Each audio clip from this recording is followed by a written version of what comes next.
안녕하십니까? 지혜의 빛을 찾아 떠나는 여러분의 여정에 함께하게 되어 기쁩니다. 세상의 모든 위대한 이야기는 결국 나 자신에 대한 이야기로 귀결됩니다. 오늘 우리는 인류 역사상 가장 오래되고 신비로운 책, 바로 우리 자신의 몸에 담긴 비밀의 언어를 탐험해 보고자 합니다. 이 지식의 나눔이 더 많은 이들에게 닿을 수 있도록 지금 잠시 시간을 내어 구독과 알림 설정을 통해 이 지혜의 여정에 동참해 주십시오. 여러분의 작은 손길 하나하나가 더 큰 빛을 퍼뜨리는 성스러운 행위가 될 것입니다. 이 길을 함께 걷는 모든 분들에게 마음의 평화가 깃들기를 기원하며 이제 이야기의 문을 엽니다. 성경 창세기에는 하나님께서 자신의 형상대로 인간을 만드셨다라는 구절이 있습니다. 이 가르침은 기독교뿐만 아니라 인류의 거의 모든 고대 문명과 깨달은 민족들의 신성한 기록에서 공통적으로 발견되는 위대한 선언입니다. 고대 유대의 현자들은 인간의 몸을 소우주, 즉 위대한 우주인 대우주의 모습을 본떠 만든 작은 우주라고 가르쳤습니다. 유한한 존재인 인간과 무한한 존재인 우주 사이의 이 심오한 유사성, 즉 유비의 법칙이야말로 고대 성스러운 의식들의 비밀을 푸는 가장 중요한 열쇠라고 전해집니다. 어떤 이들에게 구약성서는 단순히 역사를 기록한 책이 아니라 그 상징을 읽어낼 수 있는 이들에게는 인체의 생리학과 해부학을 담은 비밀스러운 교과서와도 같습니다. 인체의 기능, 마음의 속성, 그리고 영혼의 본질은 고대의 현자들에 의해 의인화되었고 이 요소들이 서로 맺는 관계를 중심으로 장대한 드라마가 만들어졌습니다. 유비의 법칙 개념을 인류에게 전한 이는 고대 이집트의 반신 헤르메스였습니다. 위대한 헤르메스의 격언은 다음과 같습니다. 위에 있는 것은 아래에 있는 것과 같고 아래에 있는 것은 위에 있는 것과 같다. 이 말은 하늘의 별자리 움직임이 인간의 운명에 영향을 미치고 인간의 몸속에서 일어나는 생명의 신비가 우주 창조의 원리와 다르지 않다는 깊은 통찰을 담고 있습니다. 고대 세계의 종교들은 모두 자연 숭배에 그 뿌리를 두고 있습니다. 레무리아 후기부터 아틀란티스 시대에 이르기까지 인체의 각 부분과 그 기능을 숭배하는 신앙이 존재했습니다. 이후 태양 숭배 신앙이 그 자리를 대체했지만 새로운 신앙 역시 이전 믿음의 많은 의식과 상징들을 자연스럽게 흡수했습니다. 인간의 몸 형태로 신전을 짓는 것은 모든 민족에게서 공통적으로 나타나는 관습입니다. 유대인들의 성막, 이집트의 거대한 카르나크 신전, 하와이 제사장들의 종교 건축물, 그리고 십자가 형태로 설계된 기독교 교회들이 모두 그 예입니다. 만약 사람이 팔을 벌리고 이러한 건물들 위에 눕는다고 상상해 보십시오. 건물의 가장 중요한 공간인 중앙재단은 정확히 인간의 뇌가 위치하는 자리에 놓이게 될 것입니다. 고대의 모든 사제들은 해부학자였습니다. 그들은 자연의 모든 기능이 인체 안에서 축소판으로 재현된다는 것을 알았고 인간을 우주를 이해하는 살아있는 교과서로 삼았습니다. 그들은 제자들에게 인간을 이해하는 것이 곧 우주를 이해하는 것이라고 가르쳤습니다. 하늘의 모든 별, 땅의 모든 원소, 자연의 모든 기능이 인체 내부에 상응하는 중심점이나 활동으로 표현된다고 믿었습니다. 외부의 자연과 인간 내부의 본성 사이의 이러한 상관관계는 고대 사제 계급의 비밀 가르침의 핵심을 이루었습니다. 오늘날 우리에게 종교는 삶의 일부이지만 고대 아틀란티스나 이집트에서 종교는 그들의 삶 그 자체였습니다. 사제들은 수백만 명의 무지한 대중을 완벽하게 통제했습니다. 어릴 때부터 화려한 옷을 입고 수염을 기른 족장들이 신의 직접적인 메신저라고 배웠기 때문에 사제의 명령에 불복종하는 것은 전능자의 분노를 사는 것이라 믿었습니다. 사제들은 자연의 힘을 제어하는 비밀스러운 지혜를 통해 대중보다 월등히 뛰어난 지혜와 이해력을 가졌고 이를 통해 신전의 권위를 유지했습니다. 이 현자들은 구원의 길이 단순히 주문을 외우고 찬송가를 부르는 것에 있지 않다는 것을 알았습니다. 구원의 길은 자신의 몸이 가진 신비로운 기능에 대한 실용적이고 과학적인 지식을 가진 자만이 성공적으로 걸을 수 있다는 것을 깨달았습니다. 그들은 이러한 이해를 영속시키기 위해 해부학적 상징체계를 발전시켰고 그 유산은 현대 기독교에까지 이어졌습니다. 하지만 안타깝게도 그 열쇠는 대부분 사라진 것으로 보입니다. 수많은 상징에 둘러싸여 있으면서도 그 의미를 이해하지 못하는 것은 비극적인 일입니다. 하지만 더 슬픈 것은 그 상징들이 오늘날 우리가 만들어낸 어리석은 해석 외에 다른 깊은 의미를 가졌었다는 사실조차 잊어버렸다는 점입니다. 비교 종교학을 깊이 연구해보면 기독교가 고대와 중세 이교도 세계의 종교와 철학으로부터 많은 개념과 상징을 차용했다는 것을 알 수 있습니다. 예를 들어 기독교의 십자가는 이집트와 인도에서, 교황의 삼중과는 미트라 신앙에서, 목자의 지팡이는 그리스의 헤르메스 비위에서 유래했습니다. 동정녀 탄생은 인도에서, 예수의 변모는 페르시아에서, 그리고 삼위일체는 브라만교에서 그 원형을 찾을 수 있습니다. 신의 어머니로서의 성모 마리아는 수십 개의 다른 신앙에서 발견되며 십자가에 못 박힌 세상의 구원자 역시 20명이 넘습니다. 교회의 뾰족한 첨탑은 이집트의 오벨리스크와 피라미드를 각색한 것이며 기독교의 악마는 이집트의 신티폰을 변형한 모습입니다. 이 문제를 깊이 파고들수록 태양 아래 새로운 것은 없다는 진리를 깨닫게 됩니다. 종교 역시 물리적 형태처럼 진화합니다. 우리가 거의 40개에 달하는 민족의 종교적 상징을 우리 교리에 받아들였다면 그 신화와 비유의 의미를 최소한이라도 이해하려는 노력을 해야 마땅할 것입니다. 모든 신성한 경전은 7개의 봉인으로 봉인되어 있다고 전해집니다. 즉, 그 심오한 철학적 계시의 의미를 완전히 이해하기 위해서는 7가지 차원의 해석이 필요하다는 뜻입니다. 성서는 역사책이 아닙니다. 문자적 의미에만 집착하는 사람은 그 가장 얕은 의미만을 이해할 뿐입니다.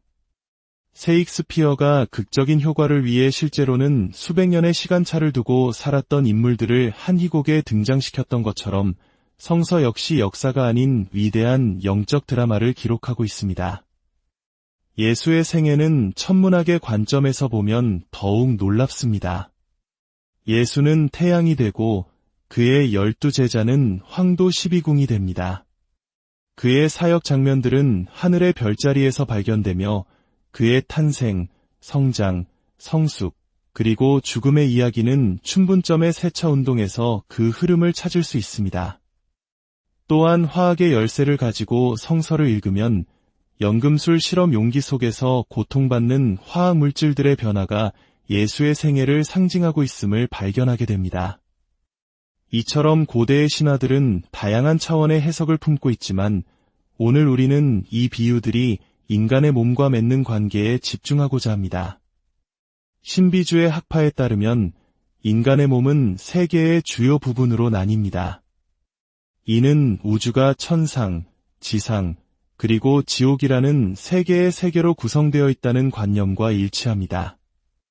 천상은 신들이 거주하는 최상의 세계로 우리의 머리에 해당합니다. 지상은 인간과 다른 생명체들이 살아가는 중간 세계로 우리의 몸통에 해당합니다. 그리고 지옥은 어둠과 불꽃, 고통의 세계로 몸의 하반신에 해당합니다.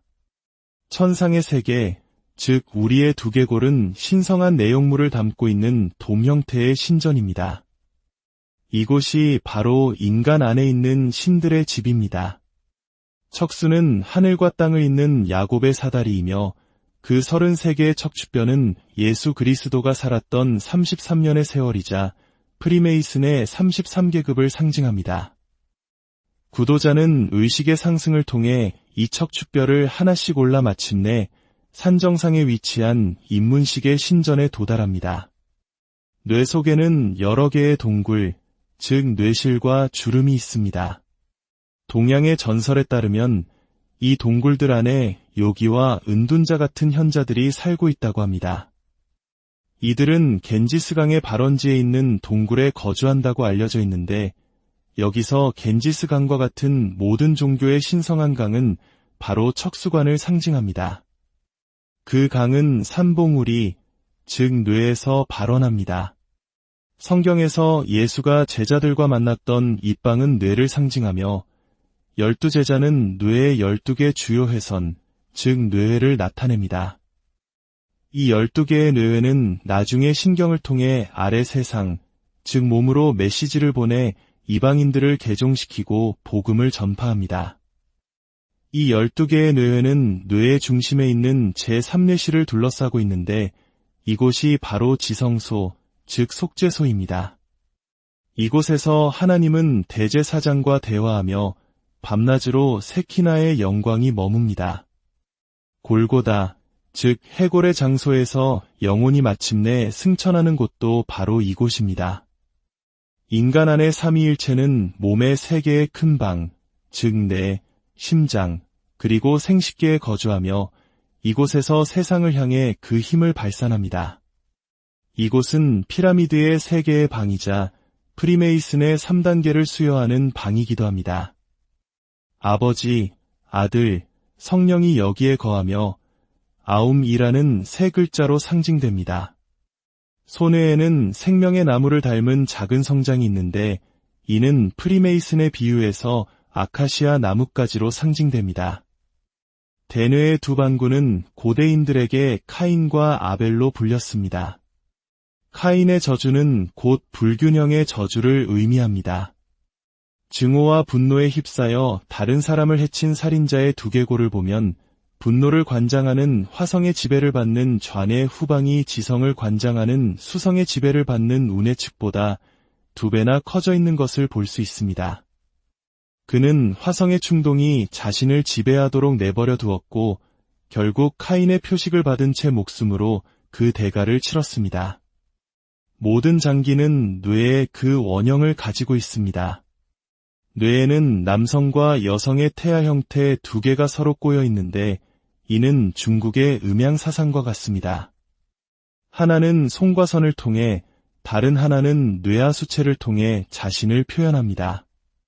송과 선, 즉 솔방울샘은 솔방울 모양을 닮아 그 이름이 붙여졌습니다. 고대 이집트인들은 죽은 자의 머리 꼭대기에 솔방울을 묶고 지하 세계의 신 오시리스 앞에 데려갔는데 이는 송과 선을 상징하는 의식이었습니다. 힌두교에서는 송과 선을 제3의 눈이라 부르며 불교에서는 모든 것을 보는 눈이라 칭합니다. 성경에서는 내 눈이 단이라면 온 몸이 빛으로 가득 찰 것이라며 이 기관을 암시합니다. 수백만 년 전 송과 선은 인류가 영적 세계를 인식하는 감각기관이었지만 물질적 감각이 발달하면서 퇴화했다고 전해집니다. 이 기관을 다시 활성화시키는 것이 바로 동서양 신비주의 학교의 목표입니다. 이 기관 끝에 있는 미세한 돌기가 진동하면 뇌에서 잉잉거리는 소리가 나는데 이것이 바로 이세의 지팡이이자 대제사장의 홀입니다. 뇌하 수체는 여성적 극성, 즉 음의 중심입니다. 고대에는 연금술의 증류기, 용의 입, 성모 마리아, 성배 등으로 상징되었습니다. 이 2개의 내분비선은 인간 의식 발현에 매우 중요한 요소입니다. 척수는 고대인들의 뱀입니다. 중앙아메리카의 구원자 신 케찰코아틀은 깃털 달린 뱀을 의미하며 이는 모세가 광야에서 들어올린 놋뱀과 같은 상징입니다. 뱀의 꼬리에 달린 9개의 방울은 인간의 숫자인 9를 상징하며 천골과 미골을 나타냅니다. 인간 진화의 비밀이 바로 여기에 담겨 있습니다. 척수에는 3개의 뚜렷한 관, 즉 이다, 핑갈라, 수슌나가 흐릅니다. 그리스 신화에서 이는 헤르메스의 날개 달린 지팡이 카드케우스로 상징됩니다. 중앙의 지팡이는 수슌나, 그 주위를 감싸고 올라가는 흰 뱀과 검은 뱀은 각각 핑갈라와 이다입니다. 힌두교의 여신 쿤달리니는 뱀처럼 또아리를 튼 힘 또는 에너지를 의미합니다. 동양의 현자들은 이 힘을 중앙척수관인 수슌나를 통해 끌어올릴 수 있다고 주장합니다. 이 정수가 뇌에 도달하면 영적 의식의 중심이 열리며 영적 깨달음을 가져옵니다. 하지만 이 나선형의 힘은 깨달음을 주는 동시에 그 상징인 뱀처럼 치명적인 독이 될 수도 있습니다. 올바르게 이해하거나 적용할 능력이 없는 사람이 섣불리 이 힘을 다루려 하면 지성과 이성을 파괴할 수 있습니다. 척수를 따라 위치한 여러 신경총들은 종교적 상징에서 중요한 장소로 묘사됩니다. 초기 유대인들은 천골 신경총을 소돔과 고모라의 도시라고 불렀습니다. 신장 부근의 신경총은 사도 바울이 짐승들과 싸웠던 타르수스시로 알려져 있습니다. 이 척추의 연꽃 봉우리들은 뇌에 있는 7개의 위대한 의식 중심의 반영입니다. 제자는 척추의 중심이 아닌 뇌에 있는 진정한 지배자와 함께 수행해야 합니다. 이스라엘 자손들의 광야 방랑, 무슬림들의 메카 순례, 힌두 성자들의 끝없는 성지 순례는 모두 쿤달린이라는 영적 불꽃이 척추의 신경 중심들을 통과하는 순례를 상징합니다. 이 힘이 각 중심을 차례로 통과하면 투시가에게는 빛을 발하는 거대한 꽃처럼 보입니다. 로고스, 즉 신성한 말씀이 물질 우주를 창조할 때 명상을 통해 자신의 생명력을 뇌에서부터 아래로 내려보내며 척추의 7 중심을 차례로 타격하여 하위 세계들을 탄생시켰다고 합니다. 마지막으로 가장 낮은 중심의 불꽃이 닿았을 때 물질 세계가 창조되었고 그의 불은 척추맨 아래에 자리 잡았습니다. 세상이 다시 그에게로 돌아가 의식 속에서 최고가 될 때 그는 가장 낮은 중심에서부터 생명을 거두어 다시 뇌로 되돌릴 것입니다. 따라서 모든 생명체의 진화의 길은 이 불을 다시 위로 끌어올려 상위 세계와 조화를 이루는 것입니다. 태양신경총은 신성한 세계인 뇌와 무의식의 하위 세계를 연결하는 인간 세계의 중심입니다. 인간은 뇌뿐만 아니라 태양신경총의 신경 중심을 통해서도 특정 단계의 사고를 할 수 있습니다. 여기서 영매와 투시가의 차이를 알아볼 필요가 있습니다. 투시가는 척추의 뱀, 즉 쿤달리니를 뇌로 끌어올려 제3의 눈을 통해 보이지 않는 세계를 지각할 권리를 얻은 사람입니다. 투시가는 만들어지는 것이며 수년간의 자기 수련을 통해 탄생합니다. 반면 영매는 타고나는 경우가 많으며 어두운 방에 앉아있는 것만으로 며칠 만에 결과를 얻을 수 있습니다. 영매는 태양신경총을 거울처럼 사용하여 보이지 않는 에테르에 기록된 그림들을 비춰봅니다. 이는 동물이 집단 영혼의 지배를 받는 방식과 유사합니다. 동물은 자신의 뇌가 아닌 집단 영혼의 뇌로 생각하며 태양신경총에 비친 그림에 따라 본능적으로 움직입니다. 영매는 이처럼 자신의 개별성을 포기하고 외부의 힘에 자신을 내어주는 것이므로 이는 영적 퇴보에 해당합니다. 반면 투시가는 자신의 의지로 영적 능력을 통제하는 것이므로 이는 진화의 길입니다. 인간의 모든 장기는 종교적 의미를 지닙니다. 심장은 경막이라는 산 위에 세워진 사원이며 지라는 태양광선을 모아 에테르체를 관장합니다. 인간의 몸은 경첩, 볼소켓 관절, 혈관 시스템 등 수많은 기계장치의 영감이 되었습니다. 생식계는 점차 뇌로 흡수되고 있으며 다음 시대의 인류는 말이 나오는 기관인 후두를 통해 자손을 낳게 될 것입니다. 후두 근처에 긍정적인 생식을 위한 작은 에테르체가 점차 형성되고 있습니다. 배아학은 창조에 대한 근본적인 학문입니다. 인류의 기원에 대한 거의 모든 신화는 발생학에 기초하고 있습니다. 브라흐마의 알 이야기는 우주적 배아에 대한 이야기이며 아담과 이브와 에덴 동산 이야기는 자국 내에서의 발생 과정을 상징합니다. 자궁이 바로 최초의 에덴 동산입니다. 인간 태아는 출생 전 9개월 동안 인류가 거쳐온 다양한 진화 단계를 재현합니다. 물고기, 파충류, 포유류의 단계를 거치며 인류의 기나긴 여정을 압축해서 보여줍니다. 이는 진화의 가장 강력한 증거 중 하나입니다. 인생은 7년 주기로 진행됩니다. 7세에 생명체가 활성화되고 14세에 감정체가 태어나며 21세에 정신체가 자리를 잡습니다.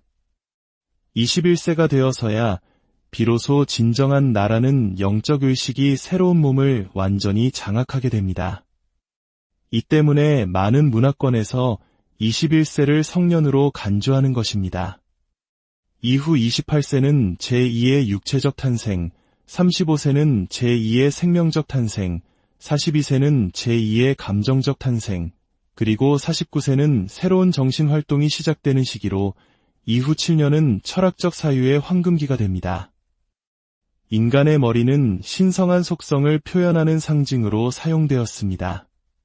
두 눈은 의식의 기관으로서 아버지를, 두 콧구멍은 감각과 생명력의 통로로서 아들을, 그리고 입은 세상을 창조한 말씀, 즉 성령을 상징했습니다. 입에서 나오는 7 모음은 옥좌 앞의 7 병이자 창조의 힘이었습니다. 중세의 연금술사들과 장미십자회 회원들은 인체의 장기들을 증류기와 연금술 용기로 비유하며 신비로운 해부학 연구를 위장했습니다. 그들의 연금술 용광로는 인간의 몸이었고 그 안에서 타오르는 불은 척추 기저부에 있었습니다. 굴뚝은 척수였고 증기는 척수를 따라 올라가 뇌에서 다시 모여 증류되었습니다. 이것이 바로 동양에서 수세기 동안 최고의 종교 형태로 여겨져 온 비밀체계였습니다. 종교가 생리학적인 것이며 구원이 전적으로 우리 몸 안의 생명 요소와 힘을 과학적으로 사용하는 데 달려있다는 것을 사람들은 믿지 않으려 할 것입니다. 하지만 진실은 바로 그러합니다. 인간은 광물, 식물, 동물 요소로 구성되어 있습니다. 뼈는 광물이고 머리카락은 식물이며 몸속에는 수많은 미생물이 우글거리는 작은 동물원과 같습니다. 고대 스칸디나비아인들은 이를 깨닫고 인간 안에 사는 작은 생물들에 대한 많은 전설을 썼습니다. 결국 우리는 무한한 창조의 몸 안에 있는 개별 세포와 같습니다. 태양, 달, 별들은 우주의 물질로 구성된 거대한 골격 속의 뼈에 불과합니다. 우리의 작은 삶은 공간의 동맥과 정맥을 통해 고동치며 흐르는 무한한 생명의 일부입니다. 우리는 한편으로는 무한한 위대함과 다른 한편으로는 무한한 미소함 사이에 있는 중간 세계에 살고 있습니다. 우리가 성장함에 따라 우리의 세계도 성장하며 이 모든 경이로움에 대한 우리의 이해의 폭도 넓어집니다. 오늘 우리가 나눈 이야기는 단지 시작에 불과합니다. 진정한 탐험은 여러분 각자의 내면에서 이루어져야 합니다. 여러분의 몸이 단순한 살과 뼈의 집합체가 아니라 우주의 모든 지혜와 신비를 담고 있는 살아있는 성전임을 기억하십시오. 이 이야기가 여러분 각자의 내면에 잠들어 있는 무한한 우주를 탐험하는 작은 등불이 되기를 바랍니다. 여러분의 생각, 감정, 행동 하나하나가 여러분 자신이라는 성전을 짓는 망치와 끈이 됨을 잊지 마십시오. 평화와 깨달음이 여러분의 여정에 늘 함께